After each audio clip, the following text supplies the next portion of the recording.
میں آقا علیہ السلام نے فرمایا انی تارکم فیکم ما ان تمسکتم بہی لن تضلوا بعدی۔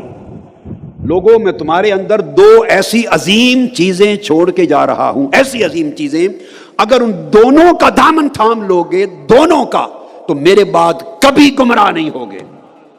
لن تضلوا بعدی، کبھی گمراہ نہیں ہوگے۔ اگلا لفظ بڑا عجیب ہے۔ آقا علیہ السلام نے فرمایا احدہما اعظم من الآخر، ان ہر دو چیزوں میں سے ہر ایک چیز دوسری سے اعظم ہے۔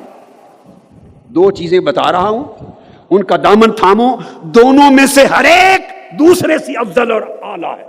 آپ اندازہ کر لیں میرے آقا نے کتنی بڑی بات فرما دی۔ اہل بیت اطہار کی عظمت کو اتنے بیان کرنے کو اگر کوئی شیعیت کا نام دے، اسے اللہ کا خوف کرنا چاہیے کہ آقا علیہ السلام زبان مبارک سے کیا فرما رہے ہیں۔ آپ فرما رہے ہیں کہ احدہما اعظم من الآخر، ان دو چیزوں میں سے ہر ایک دوسرے سے بڑی۔ کتاب اللہ حبل ممدود من السماء الى الارض، ایک اللہ کی کتاب قرآن، وہ ایک رسی کی مانند ہے جو آسمان سے زمین تک ہے، اور اللہ کی ہدایت کا ایک سلسلہ اس کے ذریعے جاری متصل ہے تمہارے ساتھ۔ اور دوسرا وَعِطْرَتِي أَهْلُ بَيْتِي، دوسری میری عطرت اور میری اہل بیت۔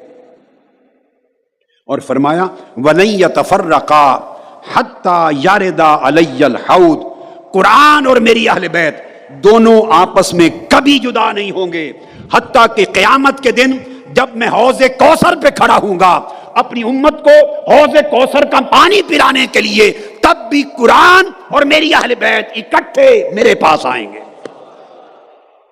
یعنی آقا علیہ السلام نے قرآن مجید اور اہل بیت نبوی ان کے رشتے کو کبھی نہ کٹنے والا رشتہ قرار دے دیا ہے۔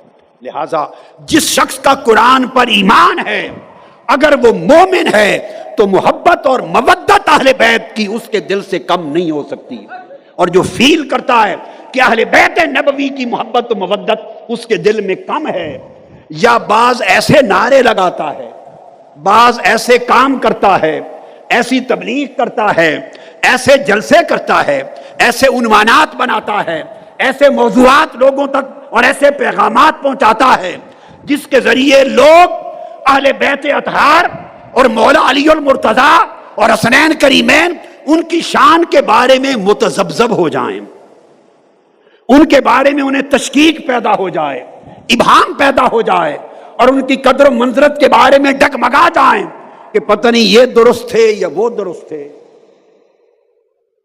پتہ نہیں وہ سچے تھے یہ سچے تھے، یہ اور وہ میں انسانی ذہن پڑ جائے۔ جو آدمی اس طرح کی گفتگو کرے وہ صرف منکر اہل بیت نہیں، وہ منکر قرآن بھی ہے اور وہ منکر مصطفیٰ بھی ہے۔